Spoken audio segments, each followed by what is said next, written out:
Hey, Armin here. Welcome to the NSP Nutrition Show, where we cover training, nutrition, supplementation strategies, and a whole lot more. So stand by.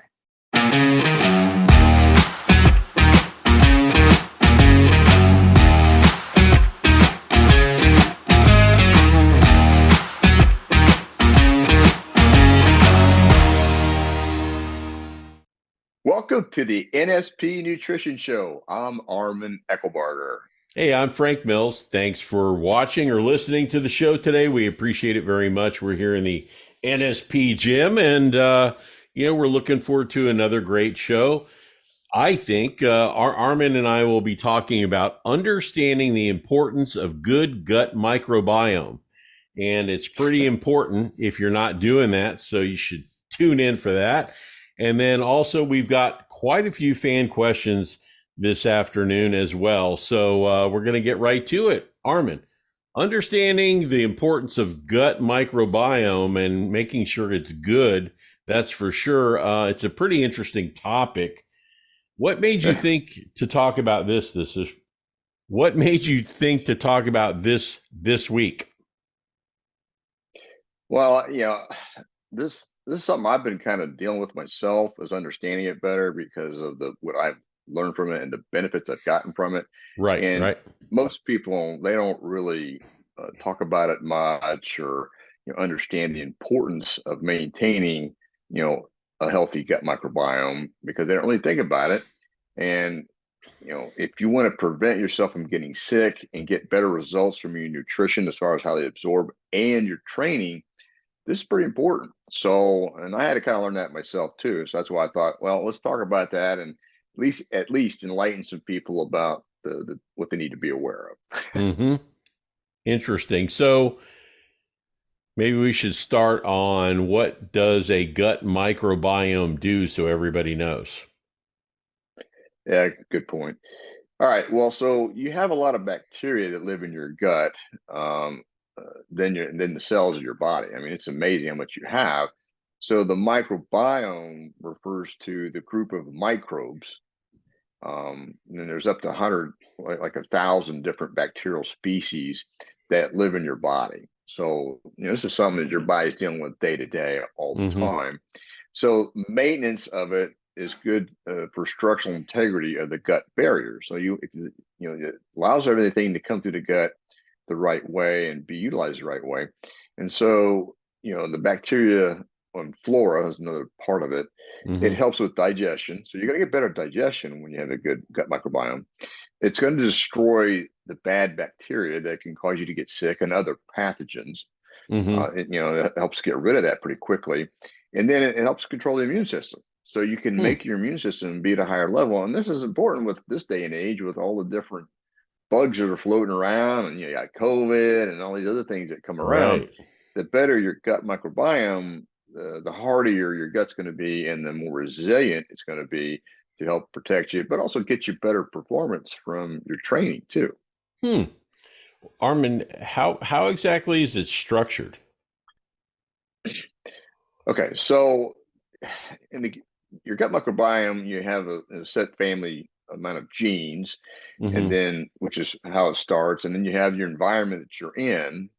Okay, and then medication use can really affect it. Hmm. And then, depending on how you eat, that's a large issue. Okay, if you're not eating bad, if you're not eating good, it's going to cause you issues. And all this determines, the microbiota that's in the colon. So if you're in a good environment and you're eating well and your body's doing things the way it needs to do, you're going to be a very hardy individual and very resilient. So all these factors create a unique microbiome from person to person. Again, it depends on genetics, your environment, and those kind of things. So that's another thing to take into account. Now, they do feel like a high fiber diet affects the type and amount of the microbiota that's in the intestines. So Mm-hmm. they're a big proponent of getting fiber. So increasing dietary fiber consumption, can help alter some of the nutritional niches in the intestines, and then which allows these bacteria to expand their populations in a positive way. So that's more of a really technical description of it. So we'll kind of move forward from there. But Mm-hmm. that's what they're saying about it. Interesting. So just a regular person, how does actually someone know that their gut microbiome is healthy?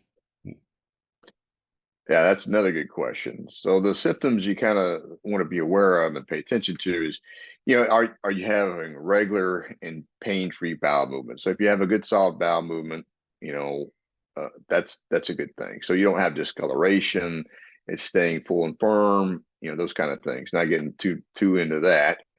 And then consistent energy, because if you're getting Okay. consistent energy, that means your body's breaking down everything, you're eating really well.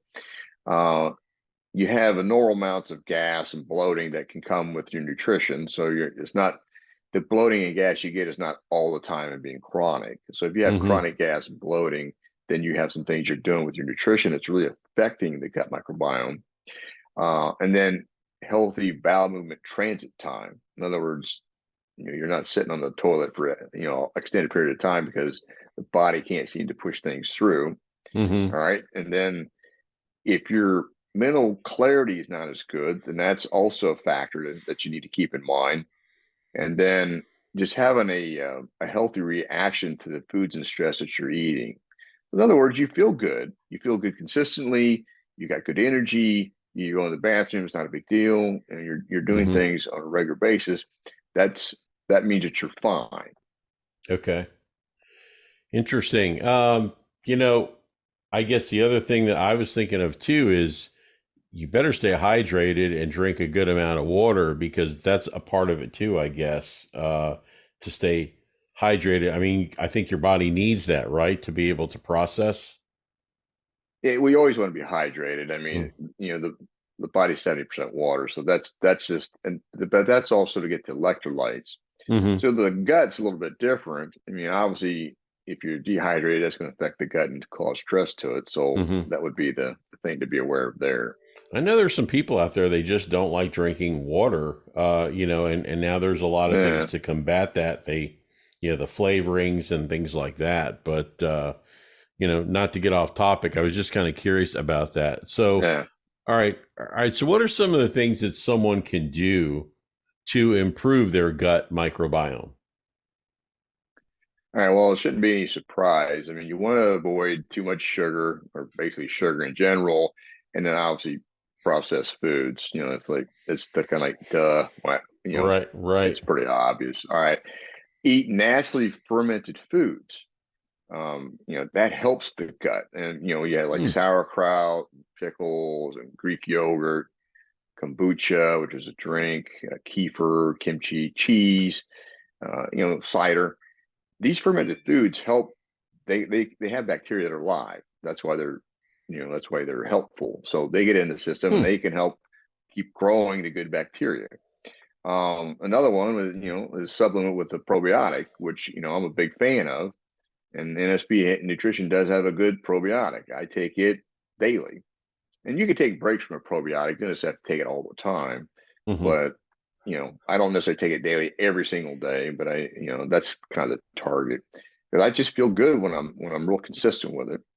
Uh, if you're somebody that takes antacids because you have a lot of acid or gas, you need to make some changes because that's not healthy at all. You need to get rid of any antacids that you're taking, and then there's a lot of uh, opinions about the artificial sweeteners affecting it. And there's going to be always debate back and forth on that. Mm-hmm. So the way I kind of deal with that is, if it's an artificial sweetener that has like a bad rep, and I've looked at it and I kind of agree, then there's no need to take it. So aspartame is one that gets thrown under the bus, and then saccharin, and there's a few others. So the good artificial sweeteners, as far as I'm concerned, and you can look these up yourself, would be allulose, which I think is one of the better ones, and Mm-hmm. then stevia. Stevia is, and these both come from natural plant extracts. So that's why I like them, and they don't tend to bring up insulin. So that's the big advantage of that. All right. And then, eating plenty of fiber. So, people are like, well, what's fiber? Well, you can do Metamucil, obviously, but that's not really, is that necessary? Right. No. If you just eat vegetables, vegetables all contain fiber, and especially the fibrous vegetables is what they're called. like broccoli, cauliflower, celery, carrots, and on down the line. And you can look up the list of them, but those are good Mm-hmm. for you. So that Right. fiber helps absorb stuff and help push it through your system and help clean the system. So Mm-hmm. that's the beauty of that. Obviously you need to eat a diverse diet to get the different nutrients from the different sources of food. So you have a good gut microbiome that's being replenished with a good variety of diet. And then the last one is organic foods can be a very good uh, thing to be doing because again, you don't have pesticides and all these other things, antibiotics and other things getting into your system. Because obviously you're taking a probiotic, if it has an antibiotic, that's going to kill your gut microbiome. It's going to kill the good bacteria. So Mm-hmm. using common sense on that. So yeah, I mean these things. Um, this is how you can definitely improve it by just having good real food, which a kind of a no brainer, and then having Mm-hmm. some fiber. Again, no brainer, and then just take all the man made stuff out of your diet. Mm-hmm. Right. Right. Well, for a lot of us out there, I mean, I'm a sucker for sauerkraut and pickles, so that's a good Oh, I thing for like it. me, Yeah, Yeah, so that's awesome. Now, I know that you mentioned as far as sugar and processed food primarily, but yeah. what are some other things that can be harmful for your gut microbiome? Okay, well, we talked about diet, so that's kind of an obvious one. But then the lifestyle factors. Okay, so poor sleep is not Oh, good. You need time for your gut to do its processes as well. All right, alcohol consumption, too much of that is not going to help. All right, and then inactivity is not helpful because you don't have blood circulating the way you need to. And then, I mean, the whole combination of it can make it a lot worse. So right. anytime Right. you're going to have alcohol, you want to try to be selective about it. You want to make sure you get as much sleep as you can, and that's all been shown to improve your immune system, pure and simple. Being Gotcha. inactive doesn't help you on anything. It doesn't help you burn calories or anything, so that's not helpful. Taking antibiotics, when you take antibiotics, what you need to do is after you get done with the antibiotics that were prescribed, is make sure immediately you get back on probiotics to replenish probiotics or fermented foods. You need to replenish that bacteria that was killed because when you take an antibiotic, it kills good bacteria and the Mm-hmm. bad bacteria. So, I mean, ideally, you would it's not selective in how it does it. It starts wiping out everything in there. So you want to be cautious when you take antibiotics to make sure you're replenishing it. Aging doesn't help any. Our body, doesn't produce. Over time, the gut bacteria tends to decline because of how your body replenishes itself. So that's not helpful. And plus, your digestive enzymes tend to be a lot less as we age. So if you're getting older, then you need to pay attention to it. And then alternatively, living a healthy lifestyle, I mean, characterized by regular physical activity, low stress, and a variety of whole foods is the best way to ensure you have a good gut microbiome and a healthy gut flora that when things come in, it processes it, takes the nutrients it needs, and kicks it right back out. So that's the end game as far as that goes. Mm-hmm. Okay. Um, I guess, the one thing I was thinking about is what if it's someone who does have a bad type of a gut microbiome right now? If they start to work on improving it, how long would it take to improve it and kind of change things around for them? Okay, so again, what you're eating is really important because that's going to impact the microbes in the digestive system. Mm-hmm. Okay, but some of the research has stated that if you make these changes uh, pretty quickly, the body adapts to it and likes it, and so it takes advantage of it. So it can re- replenish your gut microbiome in simple as 3 days in some Mm-hmm. cases, depending on how much damage was done. So it can be quicker or slower depending on how you're attacking the situation. So that's the good news. So it's not something that what we're saying here is pay attention to it. And if it Right. becomes a problem, it's pretty easy to fix. So get it Mm-hmm. fixed. I mean, again, colon cancer and all these other things that the people are dealing with, you know, was that was that something that could have helped prevent that? don't know, but anytime that you got a good gut, the gut's working at a high level, you're clearing out all the pollution, the pollutants that's in it, and anything left over, and then you're getting the nutrients from it. That's a win-win, and that's what it should be. Absolutely. Well, it sounds like good food, Yeah, good yeah, quality food, right? A really good diet, yeah. and prebiotics and probiotics are all very, very good. So we've kind of established that. I am kind of curious. We've talked a lot about on this show about fasting.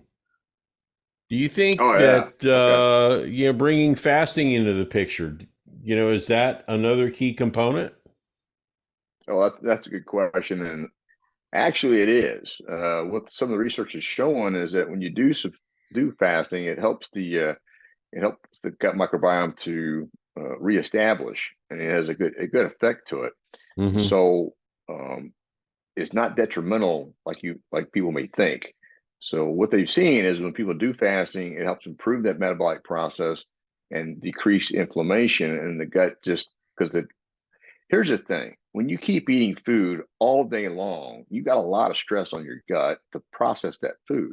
That's why I'm not a big fan of having 4, 5, 6 meals a day, Mm-hmm. full meals. I just, or the snacking. You're putting a lot of stress on the digestive system. Right. So when you Right. do a fast, you're letting the digestive system recover. And so when they started checking on that, they're like, wow, this is actually beneficial. So not eating food can also be helpful. Interesting. Interesting. Well, Armin, we're running out of time. Any final thoughts as we wrap this up? Yeah, I mean, if you find that you're getting sick more often or more than you feel like you should, getting sick, period, just that's not good. And I don't care if it's one time a year. I don't like it. That's a good time to reevaluate your gut microbiome at that point. I mean, that Mm-hmm. means you've got something going on where the pathogens are getting into the system. They're not being able to fight it very well, and now you're out for the count until you recover from the bug. So I'm basically saying this based on my personal experience because I was getting sick a lot in my younger Mm-hmm. years, like my 40s, late 30s and early 40s. It's like it was just chronic. I was getting sinus Mm-hmm. infections and other things, and I'm like, this is not sustainable. Plus, I was taking antibiotics to help clear up the sinus infections, and then every time I had to go in again, it was like every 6 to 8 weeks I need to get antibiotics again. Right. The doctors are like, you can't keep doing this. This is Hmm. not sustainable. You're going to become more and more resistant to this. So you need to figure out a better way of what you're doing. And so I had to figure it out. They weren't a lot of help other than you need to change what you're doing. Right. And so I'm like, okay. So then I started studying, you know, what to do. And the thing is, when you get sick, you can't work. So you're stressed from that. Then your training is going to go right down to burper because you can't train when you're sick. And there's another thing: if you train when you're sick, you're just asking for it because you Right. need to let your immune system boost back up, and you're not going to get the benefits of it anyways if you keep staying sick. So this is actually one of the hardest things to deal with weight training is you making really good gains, and all of a sudden, bam, you're sick. Now you're out for 3 days, 5 days, who knows until you get recovered. But then you have this like psychological point of, okay, I got to start all over again. Oh, now Mm-hmm. I get really sore. I'm going to be weaker. It's a psychological drain. I had to deal with that too. So that's Mm-hmm. another thing that, and if you're not getting sick at all, this conversation it may be a waste of your time. Okay. Right. But Right. if you start getting sick, then I think you need to hear what we had to say on this and dig a little deeper because this can solve a lot of your issues. And if your training's not going well, you're not making good gains, this could be another factor. Maybe you're not absorbing your nutrients as well as you think you are. So, anyways, Absolutely. that's my thoughts on it and my personal experience with it. So I'm a big fan of doing what you can to optimize your gut and how it works because of the benefits I've seen. Because Mm-hmm. I've been lucky; I don't get sick very often like I used to. Right. So Right. maybe once a year, and I've had a couple. I had a string of about 3 years where I didn't get sick. That's phenomenal when you're trying to make gains. Mm-hmm. Interesting. All right. Well, Armin, thanks for all the great information. Stand by for a quick word from NSP Nutrition. Armin and I will be right back.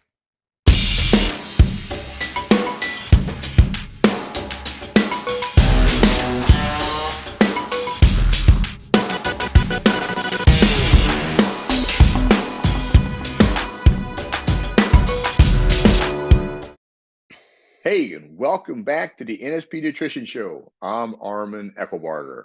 Hey, I'm Frank Mills. Thanks again for joining us. Before we get into fan questions, I know we were just talking about the gut microbiome and something that we didn't bring up at the end of the segment, and I totally, was thinking about it during the break was Probiotic 40 by NSP Nutrition. I Yeah, have been taking it personally for well over a year now, and I can tell you it's a fabulous product. Armin, you told me about it. yeah, I tried it, and man, it's something I don't run out of. It's an awesome product. yeah. Well, I've been on it for years as well. I mean, I'm a big believer in it myself, just because of how it's helped my system. Absolutely. So if you want to check it out, it's Probiotic 40 on nspnutrition.com. An amazing product, and I can highly recommend it. You should check it out. All right. So let's Yep. get into some fan questions. All right. So, Armin, we've got the first one up. One of our listeners didn't give a name. Don't know why, but we appreciate the question anyway.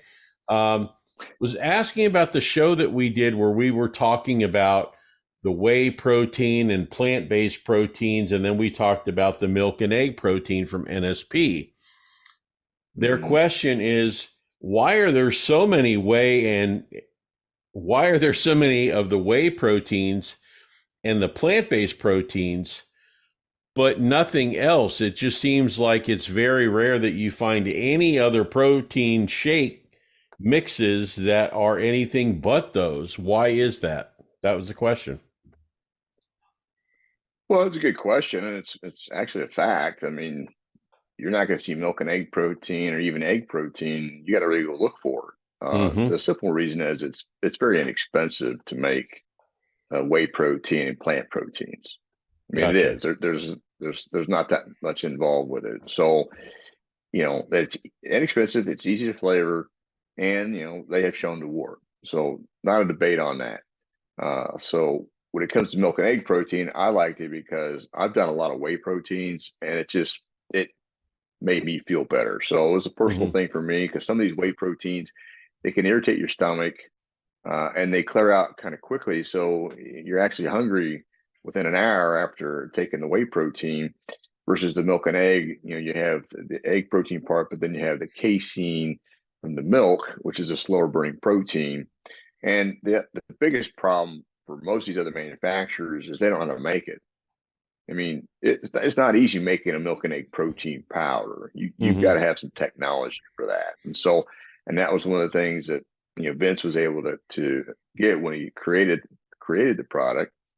And there's debate he got that from another guy, um, as well, because he was really good at creating protein powders. We won't get into that, but my opinion is you got to understand how to prepare the powder so it absorbs properly. Because milk and egg protein that we provide is sweetened with stevia, so there's not not a lot of there's not it's all natural.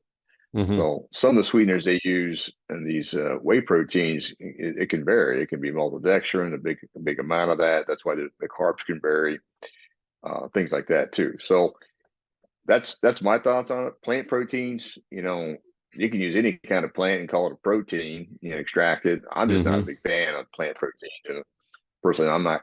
I don't see NSP ever selling plant proteins, and I'm not a big fan of them because they just don't absorb from my own personal experience. So, I'm sure vegetarians out there are probably cringing and saying, I don't know what I'm talking about, and that's fine. Right.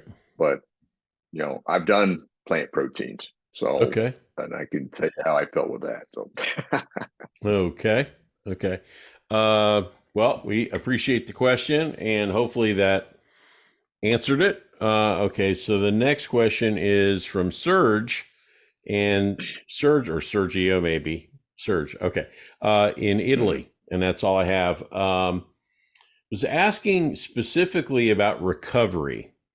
We had mhm, mentioned on a previous episode talking about proper recovery, and he yeah, was curious as uh, the amount of time that needs to pass to recover. And he brought up an example. I guess he's an NFL fan, and they were telling the story of a guy that would work out in the morning and then go to football practice and then work out again in the evening. And he did that to get in shape. And I guess the first thing I Mm. thought of from shows you and I have done is like, he doesn't need to do that. He's doing too much. He's not recovering enough. And I guess that Sergio had the same thought process. So, Armin, if you're going to work out a muscle group or if you're going to work out in general, what is the proper recovery time before you should work that muscle or that group again? All right, so that does bring up an interesting point. Vince was, and I've done it before. Vince was okay with working out twice a day. Okay. So, but again, Vince's strategy was short periods of training. So I don't know how long this football player was doing his training with these different all three workouts, Right. Right. but Vince was okay with doing, an early morning workout. So you would do chest and then in the evening come back and do back. I mean, whatever the preference was, he was okay with that. So again, as long as you got recovery so you could perform on your next workout just as well. So the body does have good recovery. So at the end of the day, you're just splitting out the stress you're putting on the body, uh, but allowing some time in between to reload the muscles and liver with some nutrition and go at it again. Now, with that being said, I've done the two workouts a day, and over a period of time, you're going to get overtrained because that's what happened with me. I mean, I was totally exhausted. I was walking around exhausted trying to work. So Mm-hmm. that's the side effect. So can you do that? Yeah, you could do it. Is that going to make you better? Uh, there's a point of diminishing returns with everything you're doing. So if you do two workouts a day, even with Arnold, who was known for that, and some of these other athletes, they only did that for a short period of time. That wasn't something they did for year after year after year. Mm-hmm. Now, it doesn't mean you couldn't do that and you couldn't build up to it, but I'm just not, if you're all natural, I don't see that being a big win. So I wouldn't recommend it. This football player, if he got good results, well, I don't know where he started from and ended up Right. where he finished from too. But that's a lot of wear and tear on the joints, especially if you're playing football. So Absolutely. I wouldn't Yeah. recommend that for a long-term period. I think you could do it for a short-term period just to ramp up, but I definitely wouldn't recommend that long term. That's just my thoughts on it. Right. So, but Right. recovery is important. You got to be able to read your body. You got to refuel. You need to get that sleep and keep your hormones optimized. So that's the thing to keep in mind. All right, Serge. Well, hopefully that helps and answers your question. And last but not least, we got a question from Michael. Michael currently lives in Houston, Texas, and he is Mm-hmm. relocating to Montana. And Oh, he wow. said, where I'm going, they're not going to have the fitness centers that I'm used to. So I know I'm going to have to invest uh, in some equipment. And he said, Armin, it looks like you've worked out for a long time and worked out on a lot of different equipment.